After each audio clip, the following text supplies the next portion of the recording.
चलेगा, मुझे भी कुछ नहीं पढ़ना है नया। Now the very next chapter, chapter number 22, taxability of virtual digital asset. Taxability of virtual digital asset. अभी जब crypto currency bitcoins is one of the crypto currency, obviously the most famous one, but जब ये crypto currency वगैरह आया इस country में, अच्छा सा पीक पकड़ा, तब बहुत सारे लोगों को करोड़ों का फायदा भी हुआ और बहुत सारे लोगों को सामने करोड़ों का लॉस भी हुआ। In that case it was realised by finance ministry कि हमें क्रिप्टो करेंसी को अभी रेगुलेट करना चाहिए। तो सबसे पहले तो इन लोगों ने, निर्मला मैडम ने एक अमेंडमेंट किया, बजट में अनाउंस किया कि अब से हर एक क्रिप्टो करेंसी इलीगल बन जाएगी एक्सेप्ट जो हम लोग रिकॉग्नाइज करें। तो जो कंपनी गवर्नमेंट के पास जाके रिकॉग्निशन लेके आएगी उसी कंपनी का क्रिप्टो करेंसी वैलिड माना जाएगा। बाकी सारे क्रिप्टो करेंसी में अगर आप डील करोगे तो वो इलीगल बन जाता है। और इसीलिए धीरे धीरे हर एक क्रिप्टो करेंसी वालों ने अपने आप को रिकॉग्नाइज करवाना शुरू कर दिया। तो प्रोसेस है जहां पे लाइसेंस लेना पड़ता है। Basically company has to get registered, तो cryptocurrency also has to get registered, simple. अब ये जो क्रिप्टो करेंसी से प्रॉफिट आता है, government consider this profit even more lucrative than a normal shares का कैपिटल गेन। शेयर्स का capital gain कोई बेस तो होता है, क्रिप्टो करेंसी तो विदाउट एनी बेस करोड़ों का प्रॉफिट लोगों को मिल जाता है। और इसीलिए क्रिप्टो करेंसी पे 2 साल के पहले उन्होंने टैक्स लगा दिया 30%। कि आपका जो भी प्रॉफिट आएगा उस पर कितना टैक्स लग जाएगा, 30%। और अगर सामने लॉस आया तो क्या करने का, टोटली इग्नोर। लॉस आया तो टोटली इग्नोर करने का, और अगर प्रॉफिट आया तो सीधा क्या लगा देने का, 30% tax. It is very similar to casual income. ये बहुत ही सेम हो गया कैजुअल इनकम के जैसा, बस एक ही फर्क है, कैजुअल इनकम में हम कुछ भी माइनस नहीं कर सकते, प्योर रिसिप्ट पे 30% लगता है। क्रिप्टो करेंसी में at least cost of acquisition minus हो सकता है, बाकी कुछ माइनस नहीं हो सकता। पर सेल प्राइस में से क्या माइनस हो सकता है, कॉस्ट ऑफ एक्विजिशन। ये कैपिटल गेन की इनकम होगी कि पीजीबीपी इनकम होगी, क्रिप्टो करेंसी सेल करना, योर चॉइस। आप चाहो तो कैपिटल गेन में डिस्क्लोज कर सकते हो, आप चाहो तो पीजीबीपी में भी बता सकते हो, कोई फर्क नहीं पड़ने वाला हाउएवर। क्योंकि 115 बीबीएच करके जो सेक्शन है वो न्यूट्रल है, बोलता है पीजीबीपी की इनकम है कि कैपिटल गेन की इनकम, टैक्स तो एक ही तरीके से लगेगा, कंप्यूटेशन एक ही तरीके से होगा। तो आप दोनों में से कुछ भी सिलेक्ट कर दो, बस एक फर्क पड़ेगा, अगर पीजीबीपी हेड में जाते हो तो profit and loss, balance sheet, ये सब भी अपलोड करना पड़ेगा। कैपिटल गेन में जाते हो तो ये कुछ अपलोड नहीं करना पड़ेगा। तो क्रिप्टो करेंसी में बेटर ये रहता है फ्रॉम क्लाइंट व्यू पॉइंट कि हम लोग कैपिटल गेन में डिस्क्लोज करें। But see that CBDT circular is always that, अगर आप लोगों का फ्रीक्वेंसी बहुत ज्यादा है इसमें, तो उसको कंपलसरी आपको बिजनेस बताना भी पड़े, ऑडिट भी करवाना पड़े, पीएनएल बैलेंस शीट भी अपलोड करने पड़े, टैक्सेबिलिटी विल बी सेम 30%। तो अगर आप पीजीबीपी हेड में इसको बताओगे तो ऑडिट के प्रोविजंस भी अप्लाई हो जाएंगे, बाकी सारे डिडक्शंस, डिसअलाउंस कुछ नहीं, क्योंकि इसका कंप्यूटेशन एक ही सेक्शन में दिया है 115 बीबीएच जो हम देखने जा रहे हैं। तो अगर पीजीबीपी में दिखाओगे तो कोई दूसरे सेक्शन अप्लाई नहीं होंगे, पर बुक्स ऑफ अकाउंट अप्लाई हो जाएगा, ऑडिट अप्लाई हो जाएगा। और अगर कैपिटल गेन में दिखाओगे तो कैपिटल गेन में ऑडिट के कोई प्रोविजन ही नहीं है, और ना तो बुक्स ऑफ अकाउंट के प्रोविजन है। वहां पे आप नॉर्मली सिर्फ इनकम दिखा के टैक्स भर देने का, टैक्स दोनों में सेम रहेगा, कोई फायदा नहीं है दोनों में से कहीं पे अलग बताने में। Taxability of virtual digital asset, एक अलग ही चैप्टर बना दिया आईसीआई ने। चैप्टर को बहुत रिलोकेट किया, एक नया चैप्टर बनाया है, taxation of digital transaction. So basically digital transaction करके एक चैप्टर नंबर 12 बनाया है आपके मॉड्यूल ने। उसमें उन्होंने पहला तो ये वर्चुअल डिजिटल एसेट डाल दिया, फिर टीडीएस का एक ई कॉमर्स का सेक्शन है 194 ओ, उसे भी इस चैप्टर में डाल दिया। और नॉन रेजिडेंट का एक कंसेप्ट है ई कॉमर्स का, इक्वलाइजेशन लेवी, उसको भी इस चैप्टर में डाल दिया। तो 3 अलग अलग जगह पे कंसेप्ट थे, उसको मर्ज करके एक नया चैप्टर बना दिया, डिजिटल ट्रांजैक्शन का टैक्सेबिलिटी। थोड़ा ऐसा लगना चाहिए कि आईसीआई ऐसे अलग कुछ कर रही है, तो डिजिटल ट्रांजैक्शन का टैक्सेबिलिटी इस चैप्टर में ये कंसेप्ट दिया हुआ है। मैं हर जगह पे ये लिखता हूं ताकि पढ़ते वक्त आपको ध्यान रहे कि मॉड्यूल के कौन से चैप्टर में ये चीज है। पहले तो what is virtual digital asset, VDA जिसे शॉर्ट में बोलते हैं। सेक्शन इंट्रोड्यूस किया 2 clause 47A, it include any code or number generated through cryptographic means or non fungible token or any other digital asset as notified. ये बहुत clear कर दिया कि हम लोग उसी को क्रिप्टो करेंसी मानेंगे जो नोटिफाइड है, जो आप लोगों ने अप्रूवल लिया हुआ है, जो रिकॉग्नाइज्ड है।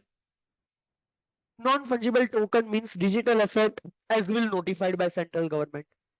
कैपिटल यानी central government can exclude certain digital asset by official notification. कुछ ऐसी भी चीज है जिसको क्रिप्टो करेंसी मानने से इनकार कर सकती है।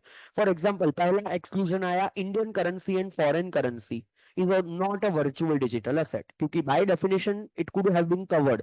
क्रिप्टोग्राफिक मींस है, उसका एक पर्टिकुलर कोड है, नंबर है, पर उसको उन लोगों ने वर्चुअल डिजिटल असेट नहीं माना। तो उसमें डील करने वाले का जिसका बिजनेस होता है मनी एक्सचेंजर वगैरह, उनको क्रिप्टो करेंसी वाला टॉपिक अप्लाई नहीं होगा। बाकी जो गवर्नमेंट रिकॉग्नाइज करती है, लाइक 10-15 ऐसे क्रिप्टो करेंसी है जो गवर्नमेंट नोटिफाइड कर चुकी है, बिटकॉइन वगैरह, कुछ तो नाम भी बहुत ऑकवर्ड है, वो सारी चीजों में डील करने पे ये चैप्टर आ जाएगा। Important one, section 115 बीबीएच। अब तक हम लोगों ने 6 टैक्स रेट तो पढ़े थे। 112 LTCG 20%, 112 LTCG of listed shares more than 1 lakh 10%, 111 STCG of listed share 15%, casual income 115 BB 30%, online gaming 115 BB J 30%, and then last में हम लोगों ने देखा था undisclosed income 115 BB E 78%, 115 BB H tax rate of virtual digital asset. बोला any transfer whether or not capital asset. अब ये line लिखने से उन्होंने क्या बोल दिया, बहुत सिंपल, आप इसे पीजीबीपी में दिखाओ कि कैपिटल गेन में दिखाओ, हम तो इसे इसी टैक्स रेट में कंसिडर करेंगे, weather or not a capital asset और virtual digital asset that is crypto currency. कितना टैक्स लगा देंगे, 30% tax rate.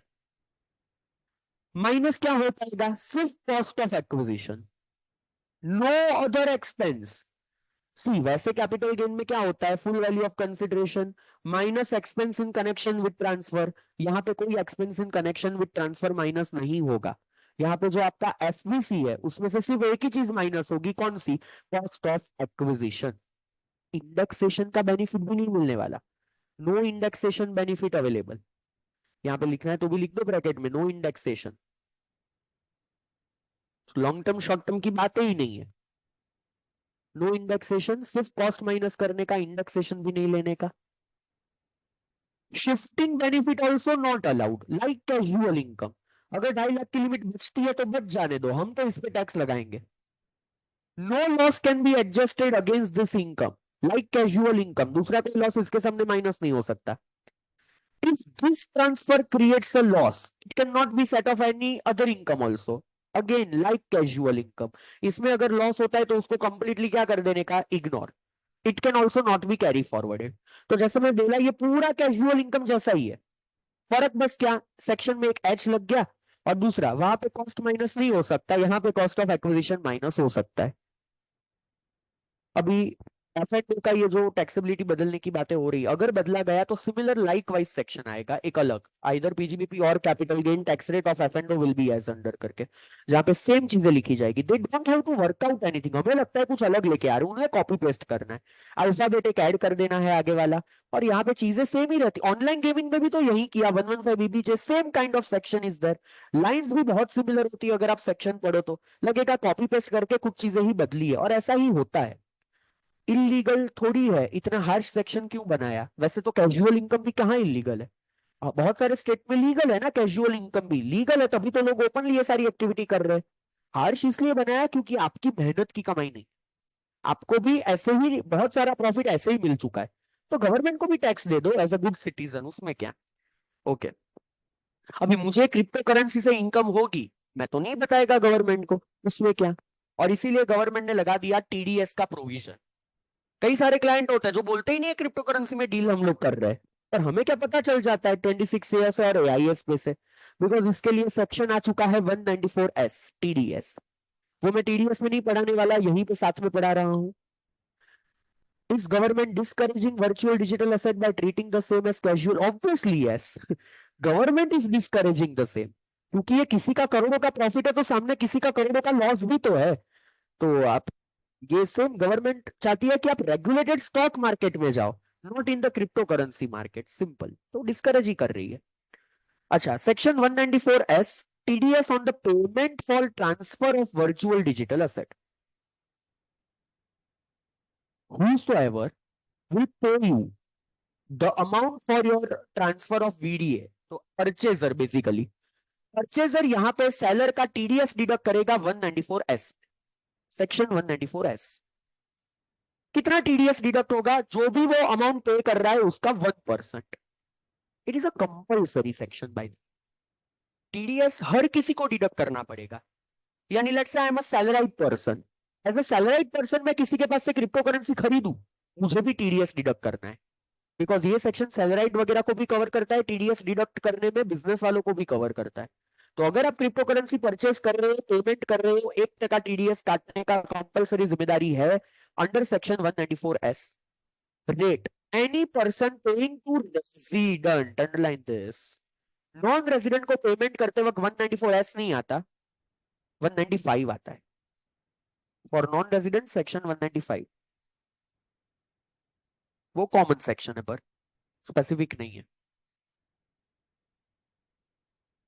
Any person paying to resident for transfer of such asset will deduct TDS at 1%.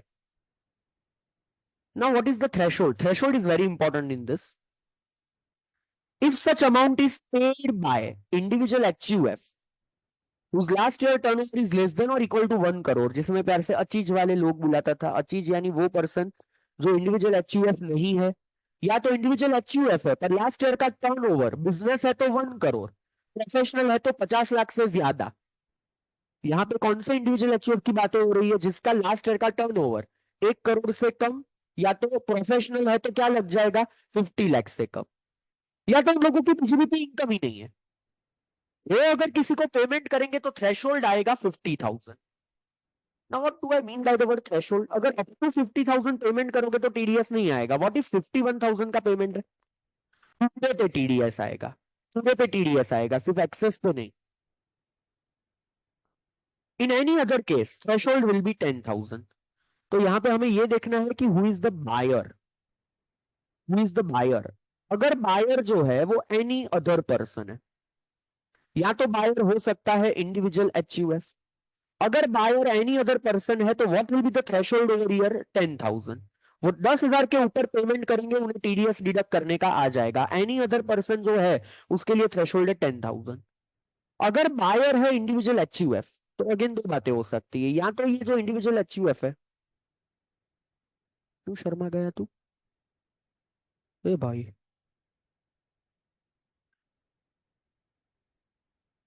बारिश सही बात है। मैं ना यहाँ पे लिख देता है।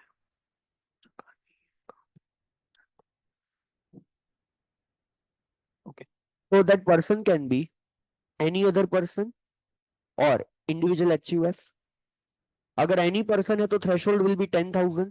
अगर इंडिविजुअल HUF है तो दो बातें हो सकती है, या तो ये बिजनेस कर रहा है या तो इसका कोई दूसरा बिजनेस नहीं है। अगर ये बिजनेस नहीं कर रहा तो अगेन थ्रेशोल्ड क्या हो जाएगी? 10,000, सॉरी 50,000, क्योंकि इसका कोई टर्नओवर ही नहीं है। तो एज अ बायर अगर आप किसी के पास से क्रिप्टो परचेस कर रहे हो और आपका कोई बिजनेस नहीं है, तो आपको टीडीएस तब डिडक्ट करना है जब 50,000 से ज्यादा पेमेंट करो। अगर आप लोग बिजनेस कर रहे हो तो दो बातें हो सकती है। What is your last year का टर्नओवर? 1 करोड़ या उससे कम है बिजनेस वालों के लिए, प्रोफेशनल है तो लिमिट कितनी? 50 लाख। अगर 1 करोड़ या 50 लाख से कम है तो फिर लिमिट कितनी आ जाएगी? 50,000। अगर नहीं, 1 करोड़ या 50 लाख से कम नहीं है, ज्यादा है, तो लिमिट कितनी आ जाएगी? 10,000। ये 194S की लिमिट हुई कि इंडिविजुअल HUF 1 करोड़ या 50 लाख से कम टर्नओवर है या तो बिजनेस ही नहीं है तो 10,000 की जगह 50,000। बाकी सबकी थ्रेशोल्ड क्या हो जाएगी? 10,000। उसके ऊपर पेमेंट करने तो कितना टीडीएस डिडक्ट करना पड़ेगा? 1%। वाई सच लोअर रेट? कैजुअल इनकम पे करने वालों को 30% टीडीएस काटना है क्योंकि सामने वाले को भी 30% से टैक्सेबल। वर्चुअल डिजिटल असेट में भी रिसिपिएंट को 115 बीबीएच के हिसाब से 30% से टैक्सेबल है, तो उसका कॉरेस्पॉन्डिंग टीडीएस 194S भी तो 30% होना चाहिए था। क्यों सिर्फ 1%? कैजुअल इनकम में से कुछ दूसरा माइनस नहीं होने वाला था, इसमें कॉस्ट ऑफ एक्विजिशन माइनस हो रहा है। आप इसमें कैसे पूरा 30% टीडीएस काट रहे हो? कॉस्ट भी तो माइनस हो रहा है, गेन टैक्सेबल हो रहा है। तो इफेक्टिवली इन्होंने सिर्फ 1% टीडीएस रखा। अच्छा, अभी यहाँ पे टीडीएस कब डिडक्ट होगा? पेमेंट और credit in the books which ever is lower, which ever is earlier. यानी कॉन्ट्रैक्ट नोट बन गई, पेमेंट अभी तक नहीं किया, फिर भी टीडीएस डिडक्ट कर देना पड़ेगा। if TDS deducted under section 194S, no other TDS under 194O या तो 194Q। 194O 194Q बाद में पढ़ेंगे शांति से। 194O ई कॉमर्स ऑपरेटर को टीडीएस काटना पड़ता है, ई कॉमर्स पार्टिसिपेंट का। 194Q 50 लाख से ज्यादा का कोई गुड्स वगैरह सेल परचेस करो तो टीडीएस आता है। अब वर्चुअल डिजिटल असेट एक प्लेटफॉर्म पे काम करता है तो वहां पे स्टॉक मार्केट भी तो आ गया, which is E commerce operator. और 50 लाख से ज्यादा की कोई खरीदी या सेल करे तो 194Q भी आ सकता था क्योंकि गुड्स भी तो है। और इसीलिए उन्होंने बोल दिया कि क्रिप्टो करेंसी के लिए स्पेसिफिक सेक्शन कौन सा आएगा, 194S। इसके लिए 194O 194Q डिडक्ट करने का नहीं। करेक्ट, बिजनेस वालों के लिए 1 करोड़, प्रोफेशनल है तो लिमिट लगती है 50 लाख। अच्छा, टीडीएस पूरे ग्रॉस अमाउंट पे नहीं काटने का, TDS to be deducted on net consideration paid after excluding GST या तो अदर चार्जेस। तो जीएसटी के साथ अगर पेमेंट हो रहा है तो जीएसटी के बाद वाली जो टैक्सेबल वैल्यू थी उस पे टीडीएस डिडक्ट होगा, सारे चार्जेस माइनस करने के बाद जो सामने वाले के लिए नेट वैल्यू है उस पे 1% टीडीएस डिडक्ट होगा। अच्छा, 56 सबसेक्शन 2 क्लॉज 10 में भी एक कॉरेस्पॉन्डिंग अमेंडमेंट आया था। For the purpose of gift income property word include virtual digital asset. इसका मतलब अगर कोई आप किसी को गिफ्ट करते हो वर्चुअल डिजिटल असेट, सामने वाले के लिए वो भी प्रॉपर्टी है, उसे रिसीव करने पे गिफ्ट इनकम टैक्सेबल होगा। तो हमने देखा था गिफ्ट इनकम तभी टैक्सेबल होती है जब दो चीजें मिले, या तो सम ऑफ मनी या तो प्रॉपर्टी। वो प्रॉपर्टी के अंदर डेफिनेशन में 6 चीजें थी, इमूवेबल प्रॉपर्टी, दूसरा था share, securities, virtual digital asset. तो कोई वर्चुअल डिजिटल एसेट गिफ्ट करेगा वो भी आईएफओएस में टैक्सेबल हो जाएगा, और उसे बेचते वक्त अगेन 115 बीबीएच 30% टैक्स भरना पड़ेगा। अच्छा टेल मी, अगर किसी ने मुझे रिलेटिव ने क्रिप्टो करेंसी गिफ्ट करी और मैं वो गिफ्ट बेचता है, क्रिप्टो बेचता है, मेरा कॉस्ट कितना लगेगा? Cost to previous owner 49 subsection 1।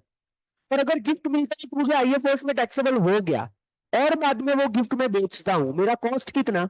49 subsection 4। जितनी अमाउंट वो आईएफओएस में टैक्सेबल हो गई वही मेरा कॉस्ट बन जाएगा। तो जब आप लोग बेसिकली रिटर्न फाइल करोगे और वर्चुअल डिजिटल एसेट का एक अलग टैब आता है, उसमें ये पूछता है कि ये गिफ्ट के तौर पे मिला था कि एनी अदर मोड। गिफ्ट में मिला था तो कॉस्ट ऑफ प्रीवियस ओनर या तो वो अमाउंट जिसपे आपने टैक्स भरा था, ये सारी चीजें अलग अलग तरीके से पूछते हैं। पर एक्सपेंस माइनस करने का कोई टैब है ही नहीं, क्योंकि इसमें एक ही चीज माइनस हो सकती है, कौन सी? कॉस्ट। हाँ, एक ऑप्शन के तौर पे पूछ लेते हैं ये आपके लिए बिजनेस है कि कैपिटल गेन, कुछ भी सिलेक्ट करो फर्क नहीं पड़ेगा, टैक्सेबिलिटी विल बी सेम, क्योंकि टैक्सेबिलिटी का एक ही सेक्शन। तो बताओ यहाँ पे जो क्रिप्टो करेंसी सेलर है उसको कौन सा सेक्शन अप्लाई होगा? 115 बीबीएच। और जो बायर है उसको टीडीएस कौन सा सेक्शन में डिडक्ट करना होगा? 194S। सेलर को कितना टैक्स लगता है? 30%। बायर को कितना टीडीएस काटना पड़ता है? 1%। सेलर को सिर्फ एक ही चीज माइनस मिलती है, कॉस्ट ऑफ एक्विजिशन, दूसरे कोई खर्चे माइनस मिलते नहीं है। वो वर्चुअल डिजिटल एसेट जिसने गिफ्ट किया रिलेटिव को तो नॉट टैक्सेबल, वो अदर एक्सेप्शंस तो एप्लीकेबल ना। चलो एक सवाल आया है, क्या rebate is allowed against this? Yes, allowed, allowed. क्योंकि सिर्फ एक ही चीज के सामने रिबेट नहीं मिलता, 112A है, उसके अलावा कैजुअल इनकम के सामने भी मिलता है, इसके सामने भी रिबेट मिलता है, तो रिबेट का बेनिफिट तो इसमें भी अलाउड है। Yes sir. कम हो जाएगी, पर बेसिकली जो चार्जेस आप उसको पे ही नहीं कर रहे हो, जो उसकी इनकम ही नहीं है, वो उसको टैक्सेबल भी क्यों होगा सर? ये चार्जेस यानी कौन से चार्जेस? स्टॉक मार्केट वगैरह के चार्जेस, जो स्टॉक मार्केट को जाने वाले हैं। फॉर एग्जाम्पल बायर है, उसने 10 लाख रुपए का क्रिप्टो खरीदा, उसके लिए स्टॉक मार्केट को भी इसने 2,000 रुपए का चार्जेस पे किया, तो उसके बैंक अकाउंट में से कितना जाने वाला है? 10,02,000। तो इसमें सेलर को कितना जाने वाला है? 10 लाख। ये 2,000 तो किसको जाने वाला है? स्टॉक मार्केट को। तो टीडीएस किसको डिडक्ट करेगा? 10 लाख का ही डिडक्ट करेगा ना। और जो सेलर है उसकी इनकम भी कितनी बोली जाएगी? 10 लाख। वो जो मैं बोला कि expense in connection with transfer minus नहीं हो सकता, वो तो जो सेलर का एक्सपेंस है वो माइनस वो नहीं कर सकता। पर इसका मतलब ये तो नहीं ना कि बायर का एक्सपेंस भी हम उसको सेलर को टैक्सेबल करें, वो थोड़ी पैसा उसको मिला है, तो वो उस पर टीडीएस क्यों काटेगा? वो तो स्टॉक मार्केट का टीडीएस कट हो जाएगा। प्लेटफॉर्म के थ्रू जब ये चीजें होती है तो पहली चीज, crypto currency is like of market transaction. बहुत सारे ऑफ मार्केट ट्रांजेक्शन भी हो सकते हैं जहां पे आपको पता है कि बायर की आइडेंटिटी क्या है, आप उसका टीडीएस डेफिनेटली डिडक्ट करोगे। अगर ये स्टॉक मार्केट के थ्रू होगा तो 194S नहीं आएगा, इन दैट केस 194O चला जाएगा। इसीलिए यहाँ पे देखो ऐसा लिखा है, if TDS deducted under 194S and no other TDS under 194 हो। ब्लैंकेट नहीं लिख दिया 194 नॉट एप्लीकेबल, क्योंकि अगर आप ई कॉमर्स ऑपरेटर के थ्रू डीलिंग कर रहे हो तो you don't know the identity of buyer and seller. तो यहाँ पे टीडीएस काटने की जिम्मेदारी किसकी आ जाती है? ई कॉमर्स ऑपरेटर की। वो सेक्शन हम लोग पढ़ेंगे आगे जाके 194 ओ टीडीएस के चैप्टर में। हाँ, नहीं, नो अदर डिडक्शन। कोई भी स्पेशल रेट की इनकम के सामने चैप्टर 6 के डिडक्शन नहीं मिल सकते, ये हमेशा याद रखना। 80C टू 80 का डिडक्शन किसी भी स्पेशल रेट के सामने नहीं मिल सकता। क्रिप्टो करेंसी परचेस करने वाले को पेन लेना कंपलसरी हो जाएगा, यस। यहाँ पे आजादी नहीं है, यहाँ पे पेन से डिडक्ट नहीं कर सकते। 194S के लिए 26Q फाइल होता है नॉर्मल टीडीएस रिटर्न, तो बेसिकली 10 के लिए अप्लाई करना पड़ेगा। हाँ, practically as I said buyer seller नहीं पता तो आपको टीडीएस नहीं काटना है as a buyer, who will deduct the TDS? E commerce operator. Section भी बदल के हो जाएगा 194O।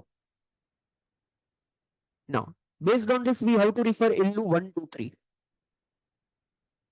और ये इलस्ट्रेशन 123 कौन से चैप्टर में है? Presentation of digital transaction. Illustration 1 12.39 page number है इसका। पुरानी मॉड्यूल में ये था बट अंडर आईएफओएस और समथिंग, ये अलग चैप्टर नहीं था। ये नए अटेम्प्ट से इन्होंने ऐसा अलग चैप्टर बना दिया। अच्छी चीज है। हम्म।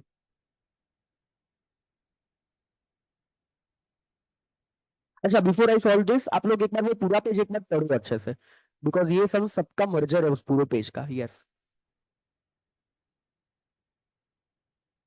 करेक्ट।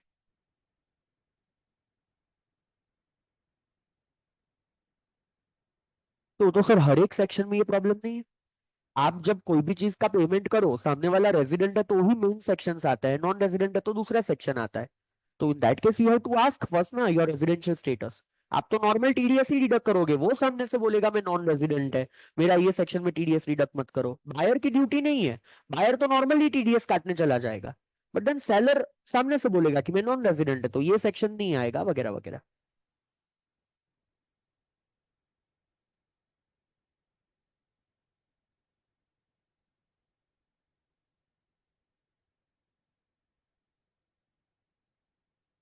सी बेसिकली वो जो नॉन फंजिबल टोकन उन्होंने वर्ड यूज किया है, that is one kind of crypto currency. Crypto currency is in very different different mode.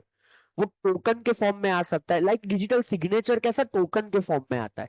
It can be like in the form of token, it can be like in the form of सीधा demat account, it can be a coins के format में भी हो सकता है।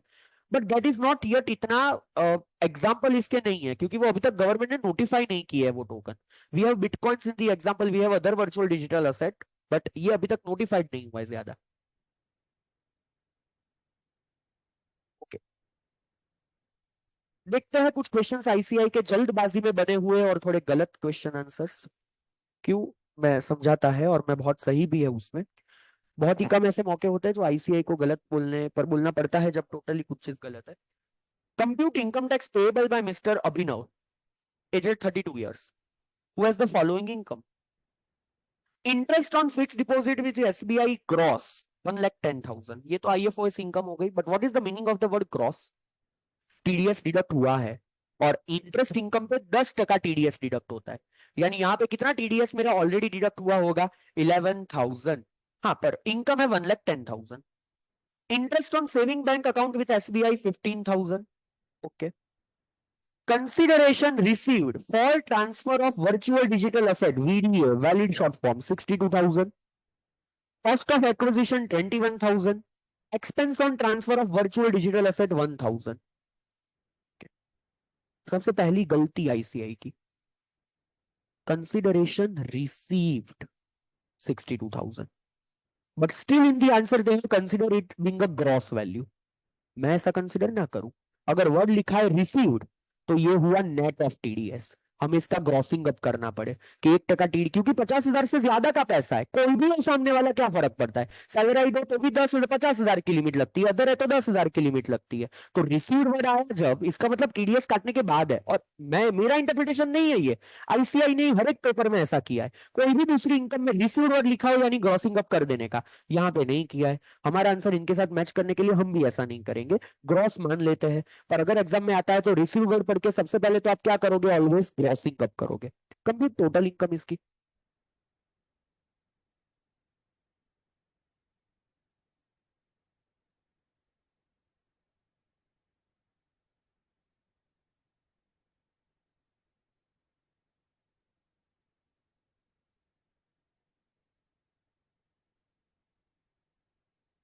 Okay, सबसे पहले तो इसको आप कैपिटल गेन भी मान सकते हो, पीजीबीपी भी मान सकते हो। In the absence of any information what will consider under which head हम लोग इसको दिखाएंगे, कैपिटल गेन। हम कुछ ना बोले तो ऑलवेज कैसे दिखाएंगे, कैपिटल गेन के तौर पे दिखाएंगे। तो मेरी दो इनकम है, पहली कैपिटल गेन की इनकम, दूसरी आईएफओएस इनकम। बताओ कैपिटल गेन इनकम कितनी, वर्चुअल डिजिटल असेट की 62,000 का sale value minus cost 21,000, 1,000 minus नहीं करने का, because no other expense can be deducted. तो कितना कैपिटल गेन इनकम आ गया, 41,000। और आईएफओएस की इनकम कितनी, ये दोनों का टोटल करके 1,25,000। तो what will be the gross total income यहाँ पे, 1,66,000 माइनस करेंगे 80 TTA का deduction, saving bank account interest 10,000 तक का डिडक्टेबल होता है। तो कितनी टोटल इनकम आ गई, 1,56,000। कैलकुलेट टैक्स पेबल, 1,56,000 का टैक्स पेबल कैलकुलेट करो।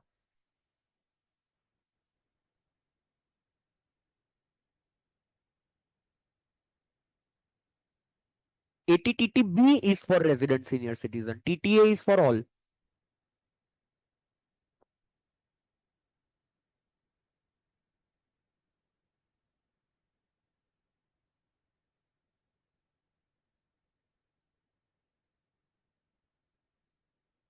1,56,000 की जब टोटल इनकम आती है, दिल के करने पड़ेंगे दो टुकड़े।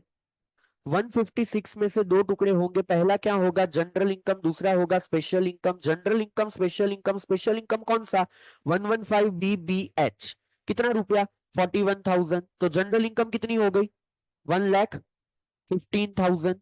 1,15,000 का टैक्स कितना, जीरो। कितनी लिमिट वेस्ट हो गई, जो भी हुई वो वेस्ट कर दो। शिफ्टिंग बेनिफिट नॉट अवेलेबल, इस पे सीधा क्या कैलकुलेट करना पड़ेगा, 30%। 41,000 का 30% कितना, 12,300। 12,300 में से माइनस होगा 12,300 का रिबेट, क्योंकि टोटल इनकम 5 लाख या उससे कम है और आपको इसके सामने भी रिबेट मिलता है। तो ultimately you will get full rebate, 12,500 तक का रिबेट है।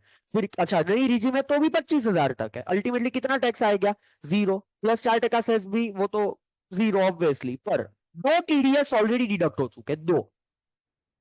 पहला, यहां पे 11,000 का इंटरेस्ट का टीडीएस डिडक्ट हो गया है। दूसरा, कांट आई से कि भाई ये 62,000 है, buyer must have deducted 1% TDS, और इसलिए दूसरा कितना टीडीएस माइनस होगा, 620। टोटल मेरा रिफंड यहां पे कितना आ जाएगा, 11,620। नाउ लेट्स सी मॉड्यूल का आंसर।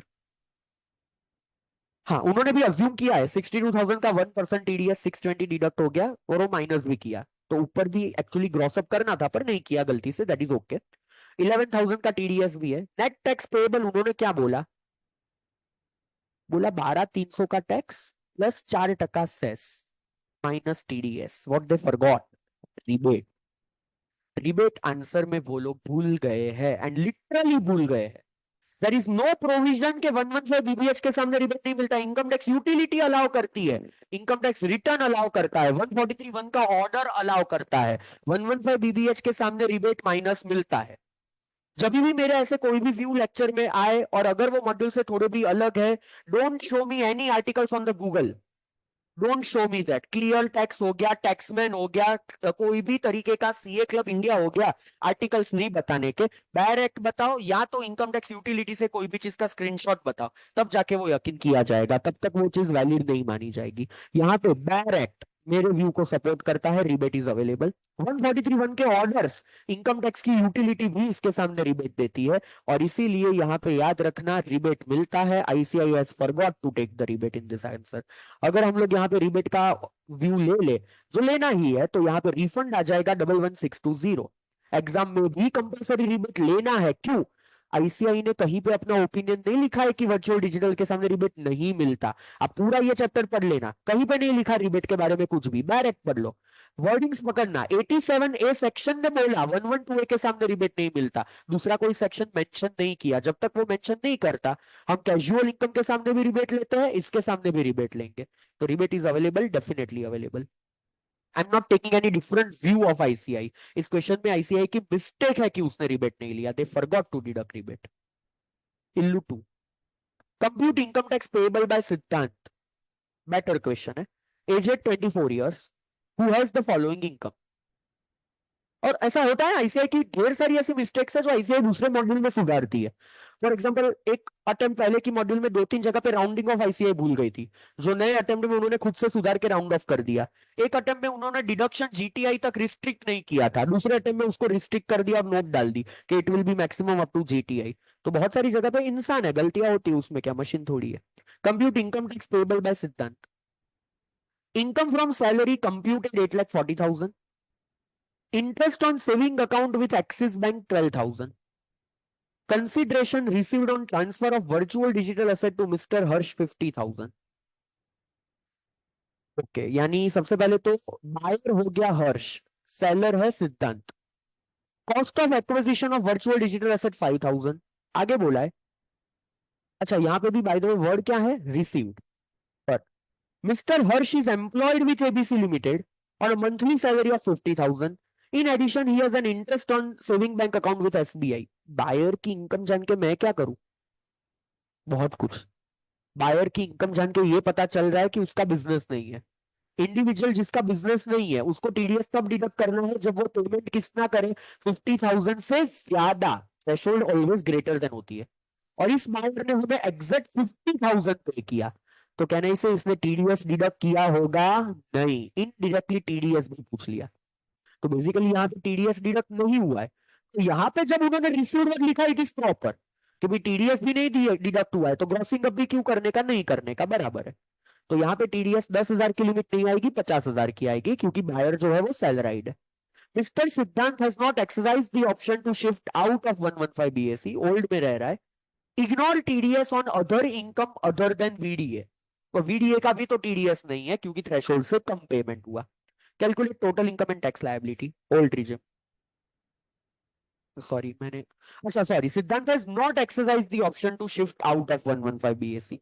तो बेसिकली यहाँ पे वो कहाँ पे रह रहा है, 115 बीएसई में रह रहा है। We have to calculate tax payable total income, दोनों 115 बीएसई के ओर से कैलकुलेट। सिर्फ एक चीज बता दूं, 115 बीएसई में चैप्टर 6A के डिडक्शंस नहीं मिलते, एक्सेप्ट 223 जो इस क्वेश्चन में नहीं है।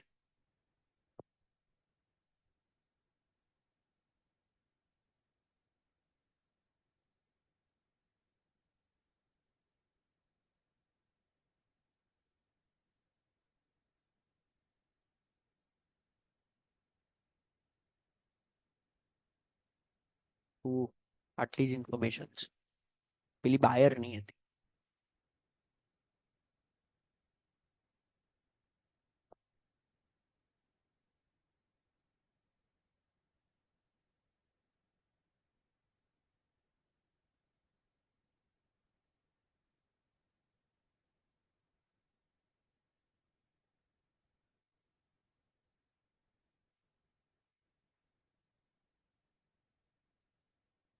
बताइए, what will be the tax payable.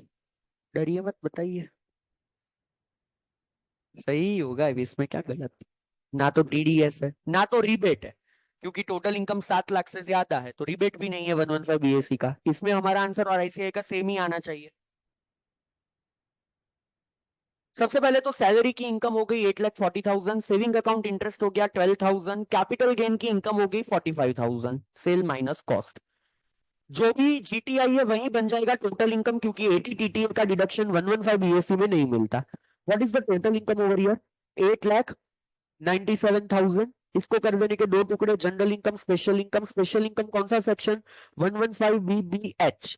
कितना रुपया, 45,000। इस पे सीधा क्या लगेगा, 30%। बाकी की हो गई जनरल इनकम, कितनी जनरल इनकम, 8,52,000। इसमें 3 lakh, there is no tax.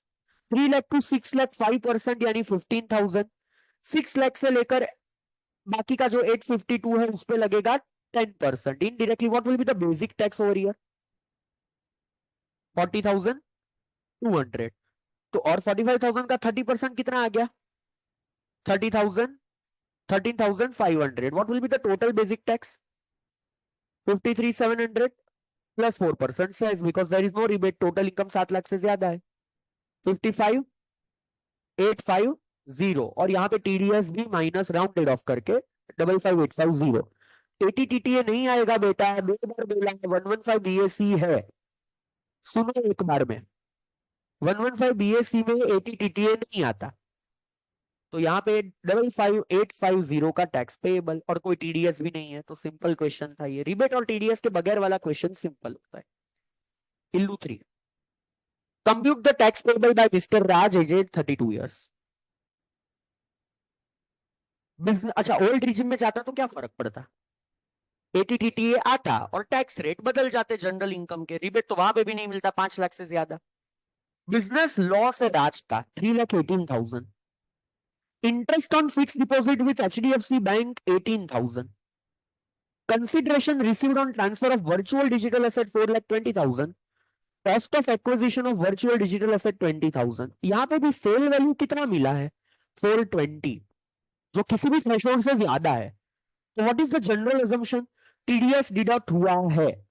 और अगेन हम एग्जाम में दो चीज करेंगे। रिसीव्ड वर्ड देख के पहला तो क्या करेंगे? ग्रॉसिंग अप, कि जैसे ये 99% है तो 100% कितना, और फिर जो टीडीएस है वो कहां से माइनस करेंगे? टैक्स में से।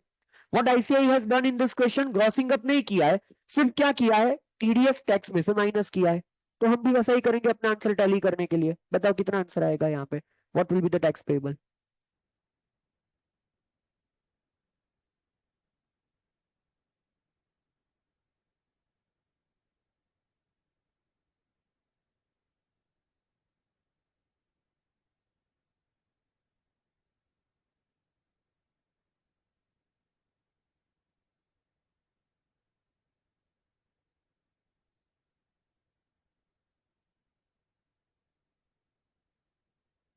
111, 111,800। Okay, again over here ICAS forgot rebate, we will consider rebate। अच्छा कुछ बोला नहीं है ओल्ड रिजिम है कि न्यू है, तो बेसिकली एग्जाम में तो दोनों तरीके से सॉल्व करना पड़े। यहाँ पे ओल्ड रिजिम से सॉल्व कर लेते हैं। क्वेश्चन में बहुत सारी गलती है, कुछ बोला नहीं है फिर भी एक ही रिजिम से सॉल्व किया है क्वेश्चन उन्होंने।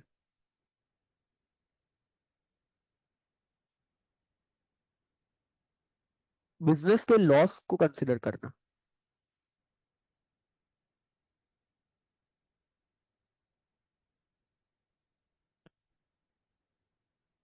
चलो बोलो, सबसे पहले तो बिजनेस लॉस को क्या करेंगे? सेट ऑफ किसके सामने? वर्चुअल डिजिटल एसेट के सामने? नेवर, आईएफओएस के सामने। बिजनेस लॉस आईएफओएस के सामने माइनस होगा, तो अल्टीमेटली कितना यहाँ पे इनकम बच जाएगा? 0। जो लॉस बच जाएगा उसको क्या कर देने का? सीधा कैरी फॉरवर्ड। एक ही इनकम है यहाँ पे, कैपिटल गेन की इनकम। वर्चुअल डिजिटल एसेट कितना? 4 लाख। ये जो 4 लाख है वो कौन से हिसाब से टैक्स होगा? 115 BBH। शिफ्टिंग बेनिफिट नहीं मिलेगा, सीधा कितना लगेगा? 30%। यानी कितना होगा वो? 1,20,000। पर टोटल इनकम 5 लाख है, उससे कम है, तो हम लोग बेसिकली क्या माइनस करेंगे?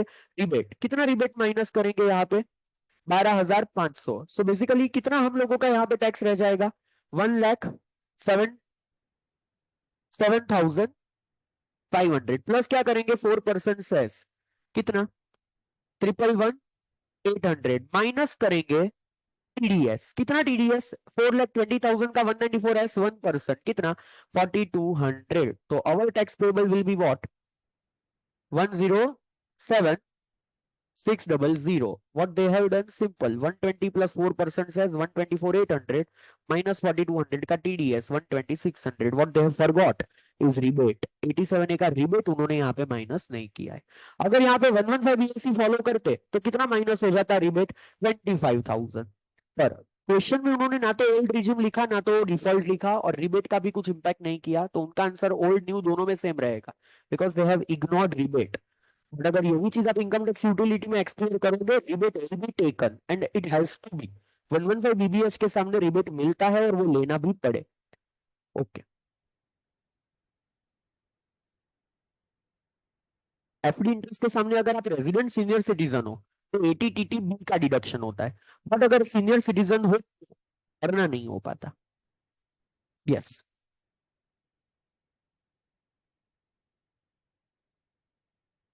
ना ना ना ना ना ना, लॉस पहले आता है, डिडक्शन बाद में। तो what first you need to do, loss set off करो, फिर अगर इनकम बच गई तो उसका डिडक्शन क्लेम करो, वरना डिडक्शन क्लेम नहीं करने का। Okay. TDS on FD interest का क्या नहीं बोला, क्यों? क्योंकि 194A has a limit of 40,000 और ये तो सिर्फ 18,000 है, दैट मींस उसका टीडीएस डिडक्ट नहीं हुआ है ना। वर्चुअल डिजिटल एसेट वाला ये चैप्टर भी छोटा सा था। यहाँ पे क्या क्या चीजें आएगी, सबसे पहले तो उन्होंने बोला वर्चुअल डिजिटल एसेट के लिए कि भाई कोई नोटिफाइड करेंसी को वर्चुअल डिजिटल एसेट बोलने का, पीजीबीपी है कि कैपिटल गेन टीडी कौन से सेक्शन में टैक्स लगेगा, 115 बीबीएच, कितना परसेंट टैक्स लग जाएगा, 30%। क्या माइनस कर पाओगे, कॉस्ट। एक्सपेंस दूसरा माइनस कर पाओगे नहीं। अगर लॉन्ग टर्म है तो क्या इंडेक्सेशन का बेनिफिट मिलने वाला है, नहीं मिलने वाला। शिफ्टिंग बेनिफिट मिलेगा, नहीं मिलेगा। लॉसेस माइनस मिलेंगे, नहीं मिलेंगे। चैप्टर 6A के डिडक्शन नहीं मिलेंगे। इसके लॉस को दूसरों के सामने माइनस कर सकते हो, नहीं कर सकते। पर इसके सामने एक चीज मिल सकती है, कौन सी, रिबेट इज अवेलेबल। जो बायर है वो कौन सा टीडीएस डिडक्ट करेगा, 194S। अगर यहाँ पे कितना परसेंट टीडीएस आएगा, 1% ऑन द कंसिडरेशन रिसीव्ड। कितने के ऊपर वो टीडीएस काटेगा, 50,000 के 10,000, 10,000। और अगर वो इंडिविजुअल एचयूएफ का लास्ट ईयर का बिजनेस टर्नओवर 1 करोड़ या उससे कम, प्रोफेशनल है तो 50 लाख या उससे कम, या तो उसका बिजनेस ही नहीं है, तो कितना थ्रेशोल्ड हो जाएगा, 50,000। अगर कोई आपको वर्चुअल डिजिटल एसेट गिफ्ट में देता है तो क्या वो प्रॉपर्टी मान के गिफ्ट इनकम में टैक्सेबल होगा, यस। पर वो जो अमाउंट टैक्सेबल हो गई वही फ्यूचर के लिए क्या बन जाएगा, cost. That is as per 49 subsection 4। तो 1 पेज का छोटा सा कंसेप्ट था वर्चुअल डिजिटल असेट। इस चैप्टर के जो दूसरे कंसेप्ट है लाइक 194O का टीडीएस, वो हम टीडीएस में पढ़ेंगे। और equalisation levy non resident chapter में पॉसिबल हो पाएगा, क्योंकि उसके लिए बहुत सारे नॉन रेजिडेंट के कंसेप्ट पहले होने चाहिए। तो ठीक है, वो भले एक चैप्टर में दे देते हो, we can't study like that. यहाँ पे हमारा वर्चुअल डिजिटल असेट हो गया। अब अगेन एक छोटा सा चैप्टर हम लोग ले रहे हैं, असेसमेंट ऑफ वेरियस एंटिटीज। कुछ है नहीं अलग, बचा कुचा सब कुछ उस चैप्टर में, यानी जो वेरियस एंटिटी चैप्टर में से मैं अलग नहीं कर सका, वो असेसमेंट ऑफ वेरियस एंटिटी।